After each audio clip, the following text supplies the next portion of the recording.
こんにちは。今回はネドジュンさんが提唱するエレベーター呼吸を実際に1ヶ月行った様々な方々のリアルな体験談をご紹介します。本当に頭のおしゃべりは消えるの？どんな変化があるのと気になっている方も多いと思います。エレベーター呼吸とは、ネドジュンさんご自身が実際に頭の中のぐるぐる思考、いわゆる自動思考を完全に消した呼吸法です。体の内側に意識を向けながら呼吸することで、左脳の脳神経回路を弱らせ、思考を静かにする効果があります。また背骨周りにある自律神経が刺激されて、そして意識が頭からお腹へ降りるので、直感を体から感じられるようになる効果もあります。動画の最後には今日からすぐできる具体的なエレベーター呼吸などのワークもご紹介しますので、リラックスして意識を胸の中心に向けながらお聞きください。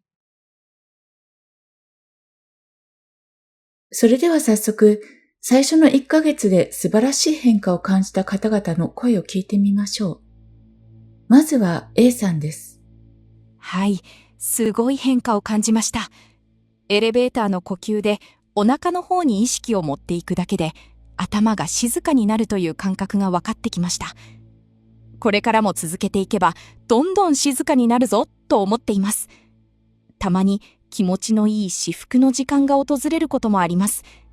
そういえばネガティブなことはほとんど考えなくなりました。すごい。自動思考が止まり始めているんですね。素晴らしいです。そこまでいったら脳がリラックスして安心する幸せ脳へまっしぐらですよ。ネガティブなことを考え続けるのが反対に苦痛になってきているんじゃないですか？たった1ヶ月でネガティブ思考がほとんどなくなるなんてすごい変化ですね。続いて自動思考の癖を分析した B さんです。自動思考の解析をしてみて自分の傾向が分かりました。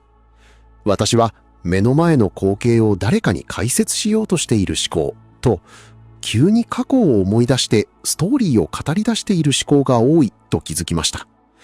それが楽しい時はいいのですが、ネガティブな思考が出た時はエレベーターの呼吸をしてなるべく関わらないようにしています。無意識にお任せという感覚でいると、自分でも願ってもいない場所に行けたり、想像を超えた状況が生まれたりするのを少しですが体験できました。体調もよく、夜もよく眠れるようになりました。それは思ってもみなかった場所に行けたという現実的な変化も起きたのですね。それは素晴らしい。前回お会いした時よりもすごく顔色がよく見えます。私から見るとワークを続けた皆さんは全員細胞の一つ一つがすごく元気になっていらないものがなくなりシュッとしているように見えますよ。思考が静かになると体調まで良くなるんですね。さらに視界の変化を感じた C さんと全自動で嬉しい予定が入ってきた D さんのお話です。未来ピンを始めたら、引っ越ししてからずっと出せていなかった不燃ゴミを速攻で捨てることができました。そういう気軽なところから取り組めたので、1ヶ月楽しく継続できました。先日歩いている時に視界が伸びて世界が広がるという感覚を感じられたんです。でもそれを頭で考えちゃうと視界は元に戻ってしまいました。おー、まさに右脳に切り替わった瞬間をきれいに体験されていますね。そしてまた頭で考えた瞬間に左脳に戻ったという体験もそのまま観察できている。いや、すごい。もう少しで幸せ脳に定着できるはずです。左脳さんはまだまだ元気なんですけれども、自動思考は少し減ったんじゃないかなという感覚があります。また楽しみな予定がなぜかたくさんやってきたと感じます。自分で何か働きかけるとか計画したとかではなく、ドドドドドーっと嬉しい予定が入ってくるのです。すごいですね。あなたの内側の深いところの望みが全自動的に溢れ出てきているのだと思います。頭で計画するのをやめると、無意識がベストな現実を連れてきてくれるんですよね。ここで C さんや D さんの体験談にも出てきた未来ピンについて詳しく解説します。未来ピンとは、その未来にたどり着くぞと決めた場所にイメージ上のピンを打つ方法です。未来といっても遠い大きな野望ではなく、その日に実現したい簡単に叶えそうなことをピンに立てていくのがコツです。例えば今日のあの気がかりな仕事に憂鬱さを感じているとき、無事うまく終わった後のほっとした嬉しい気持ちを感じているあなた自身をイメージするのです。ピンを立てるとき、胸の中央に大きくピンのマークを描きます。ピンを立てたらそのことは無理に覚えておく必要はありません。忘れてしまったとしても気づくと叶っています。具体的なワークは最後にご紹介します。ではこの未来ピンを使って仕事や人生の大きな分岐点を迎えた E さんのエピソードです。私は仕事が忙しい時、左脳がフル回転しています。もうそれをやめようと思って未来ピンを打ってみました。例えば締め切りに間に合いそうもない時、未来ピンを打って無意識にお任せにしてあれこれ考えるのをやめると、不思議なことにちゃんと間に合ったのです。ああだこうだと考えるよりも無意識にお任せして自分はできる努力をすればいいと分かりました。それでもやっぱり仕事はきつくて、仕事をお休みしてキャンプにでも行こうかとぼーっとしているとき、キャンプに行ったらと誰かが話しかけてきたんです。これがネドさんの言う本体さんかなと思って、本体さんに従ってキャンプに行ったら本当に幸せで、せこせこした思考はもうやめって心から思いました。昔の私だったらキャンプではなく仕事を選んでいたと思います。だからきっと本体さんが導いてくれたんだと思うんです。それはまさに本体さん、無意識の声だと思います。ゴールしている自分に未来ピンを打つと、なぜか勝手に周囲の状況が整って、イメージした自分にピタッとはまることが多いのですよね。今回、キャンプの方を選ばれたことは、左脳で生きるか右脳で生きるかの分岐点になったことと思います。そんな感じで、もりもり幸せになってください。自分が変わると周りの大切な家族まで変わっていく。そんな奇跡を体験したのが F さんです。ネガティブな自動思考はまだ出ていますが、思考開業エンターキーを押してお手洗いに行って帰ってきたら何が嫌だったのか忘れているんですよ。もちろん出来事は覚えていますが、感情に引っ張られることが少なくなりました。例えば娘に怒っていたのにトイレに行って帰ってきたら、あれ、なんで怒っていたんだっけという感じになります。娘は割と精神的に波がある子だったのですが、私が怒らなくなってきたことで彼女も変わってきました。先日、娘がスーパーで保冷用の氷を床にぶちまけてしまったことがありました。これまでなら、もう嫌だと娘は取り回していたはずですが、その時は一言、失敗しちゃったと言っただけでした。やっぱり私が変わることで周りの人間も変わるのだと実感しました。それ本当にそうなんです。出来事に対してあなたが思考で反応すると、周りの人も思考で反応し、事態はややこしいことになります。自動思考を止めて、一つ一つの出来事に過剰に反応しなくなっていくと、こんがらがった紐がスルスルと溶けていき、物事は過ぎ去っていきます。その結果、最良のゴールにたどり着くのです。あなたが変わることで、周りもどんどん変わっていくプロセスを楽しんでくださいね。ここで F さんの話に出てきた思考エンターキーについてもご説明します。やり方はとてもシンプルです。頭の中でネガティブな自動思考が始まったことに気づいたら、パソコンのエンターキーを思い浮かべて勢いよくターンと押すイメージをします。文字通り思考を開業するのです。すると、それまで脳内にタタタタと打ち込まれていた自動思考がストップします。ほんの数秒かもしれませんが、開業によって脳内に空白の行が生まれます。この数秒の空白が実はすごく大切なんです。自動思考が頭の中を駆け巡っていない静かな時間を、まるで温かい温泉に入っているかのようにじっくりと味わえます。体の中から幸せな静寂を味わうのです。電車の中で嫌な人が目に入ったとき、イライラが始まったとき、その場でターンと脳内でキーを押す。そして生まれた空白の時間にエレベーターの呼吸をして体に意識を向ければ、自動思考の悪循環から驚くほど簡単に抜け出せるようになります。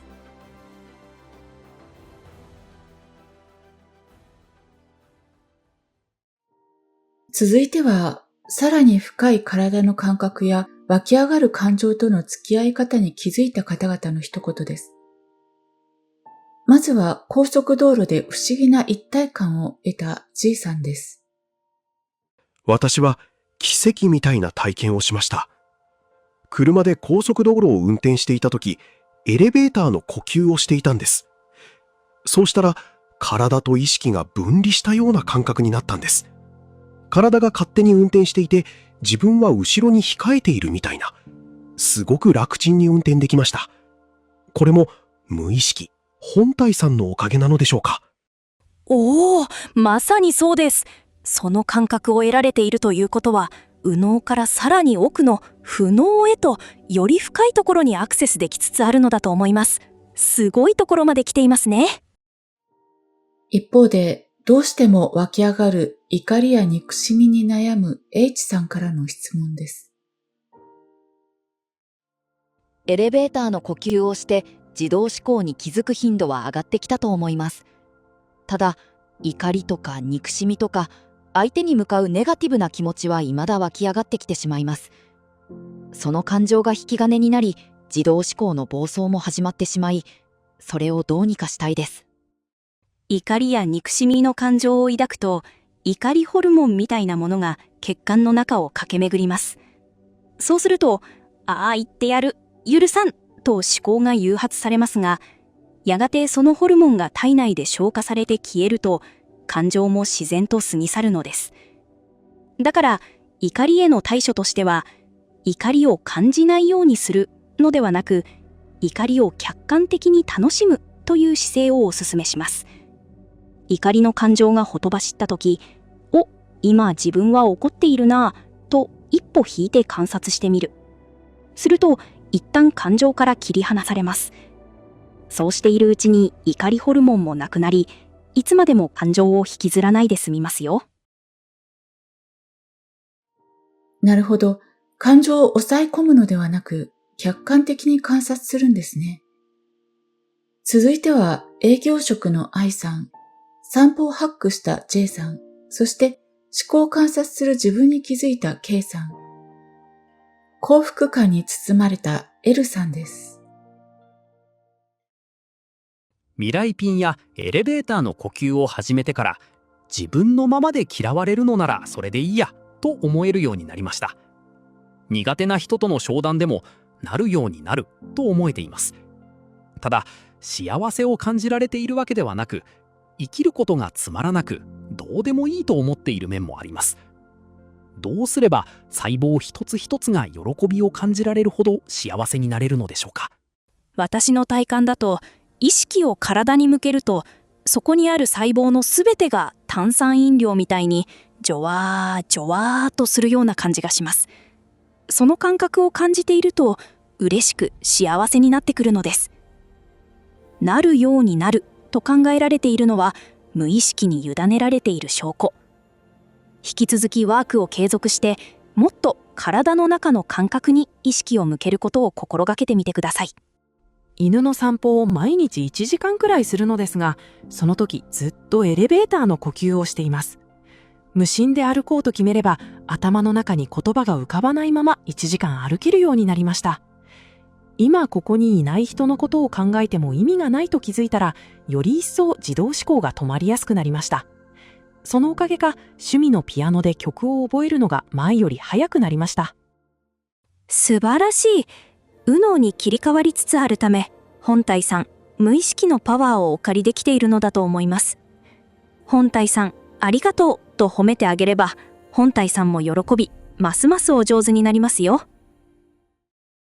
左脳が出てこないときは、お腹からこれをしようと感じてスッと動けるのですが、何か自分の思考を観察している自分が出てきて、うるさくはないのですが、じっと監視されている気がします。これは左脳さんでしょうか。観察していないとドジをするんじゃないかと心配しているようなんです。すごく巧妙に出てくる左脳さんですね。左脳さんは思考を手放して大丈夫なのかという心配性な特性があります。その場合、体で味わうという方向に突き詰めていくことが必要です。五感が感じることに意識を向けましょう。食べ物や飲み物をしっかり味わうことも、右脳の回路を開いていくリハビリになります。自動思考が働くときは、意識がすごく頭の方にあることに気づきました。それからは、お腹の方に意識を向けるようにしています。すると、何とも言えない幸福感を感じられるようになって、すべてのことにありがとうと感謝して過ごせるようになりました。自分でも信じられません。素晴らしいです。今は意識と体の神経が結びついて、右脳が開かれていく。まさにそんな体験をされているのだと思います。次に大きな悲しみを経験された M さんのお話です。10年可愛がってきた飼い犬が寿命で亡くなりました。亡くなってすぐは悲しみと喪失感の自動思考が止まらず、みぞおちのあたりが握りつぶされるような感覚があり、本当に苦しかったです。でもエレベーターの呼吸を続けました。呼吸をするとみぞおちの異物感は少しずつ収まっていき、頭のおしゃべりが消えました。その後は不思議と至福感の中でぼーっと過ごすことができています。夜もぐっすり眠れるようになりました。エレベーターの呼吸がなかったら今も立ち直れていなかったかもしれません。それは本当にお辛い体験でしたね。悲しい出来事があった時、体が痛むように反応するのは自然なことです。そんな中、エレベーターの呼吸を続けられ、体に意識を向けることで、穏やかで平和な状態を手に入れられたことに感無量です。ぜひ、これからも体と対話し続けてくださいね。そして最後に1ヶ月やったけれど全く変化がなかったという N さんのお話です。私の場合は全く変化を感じられませんでした。毎日ちゃんとエレベーターの呼吸をやったのですが、自動思考が止まるどころか、反対に以前より増えた気もします。うまくできなくて申し訳ありません。どうか謝らないでください。私のためにワークをしているのではありませんから。1ヶ月間エレベーターの呼吸を続けられたこと自体がものすごく素晴らしいことです。自動思考の強さや多さは人それぞれですから、効果の現れ方にも当然個人差があります。あなたはおそらく頭で考える回路が人一倍相当強固なのでしょう。だから1ヶ月ではまだ太刀打ちできなかっただけです。以前よりも自動思考が増えたと感じる理由は、あなたが非常に真面目な性格をされているから。自動思考を消さなきゃと真面目になればなるほど、左脳のドツボにはまってしまうパターンです。そんなあなたには、ぜひワークを楽しむことを意識していただきたいです。ずーっと温泉に入っている気分でやってみてください。ワークイコール温泉と思い込んで気持ちよさを味わってみましょう。まだ自動思考が強いとはいえ、クラウン回路はあなたの1ヶ月のワークによって確実に細くなり始めています。どんな強敵でも地道にワークを続けていけば、いつか驚くような変化が起きます。小さな努力を根気よく続けていきましょう。そして続けられた自分を最大限に褒めてあげてください。皆さんのリアルな体験談いかがでしたか？肩の力を抜いて楽しむことが大切なんですね。実は今回素晴らしい変化を体験された皆さんは、この1ヶ月間このようなスケジュールを日常に取り入れていました。まず朝起きたらベッドの中で今日一日の未来ピンを打つ。日中頭の中でぐるぐると自動思考が始まったら、思考エンターキーをターンと押してリセットする。そして朝の身支度や通勤の途中、お食事中、ちょっとした休憩や待ち時間、お風呂の中、夜眠る前などの隙間時間にこまめなエレベーター呼吸を行う。特別な時間を作るのではなく、毎日の生活の中に上手に溶け込ませていたんですね。それでは最後に皆さんが実践してきた未来ピン、思考エンターキー、そしてエレベーター呼吸を行ってみましょう。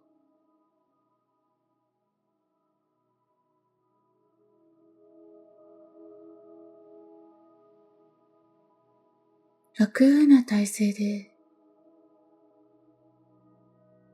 体の力を緩めます。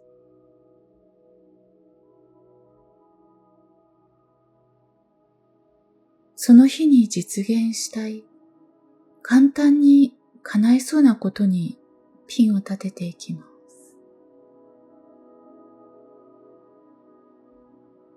そのことがうまく終わった後の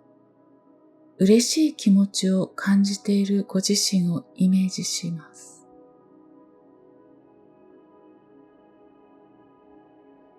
例えば、頭の中のおしゃべりが静かになって、心が穏やかで幸せを感じているご自身をイメージします。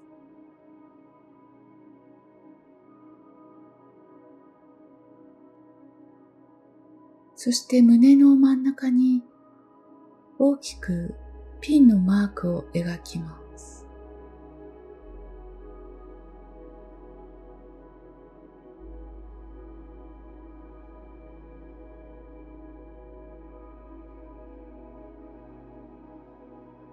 もし自動思考が始まったら、パソコンのエンターキーを思い浮かべて、勢いよくターンと押すイメージをします。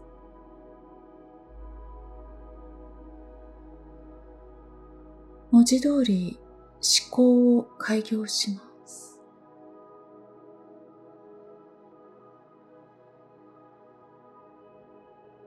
ほんの数秒かもしれませんが、開業によって脳内に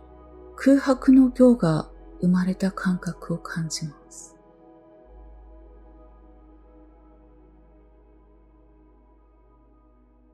その静けさを感じます。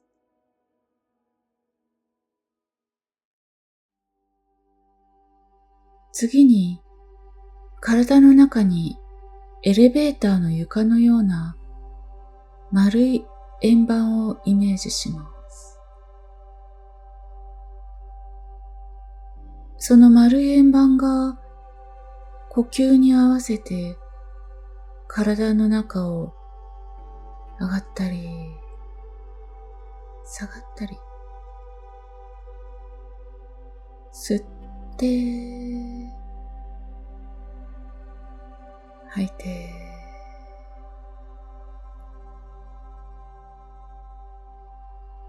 上がったり下がったり、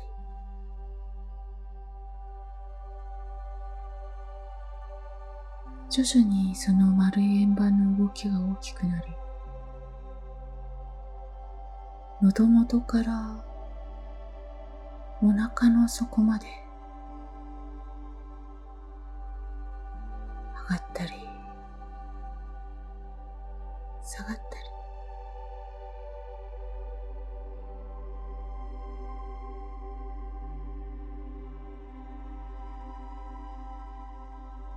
頭の中が少し静かになるのを感じます。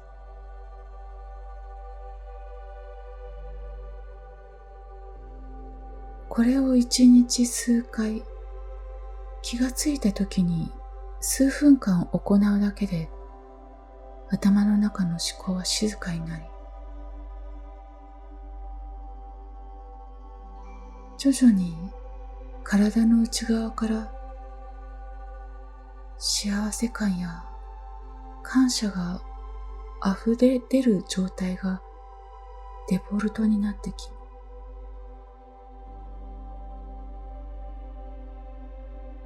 今まだ自動思考がたくさん出る方も楽しみながら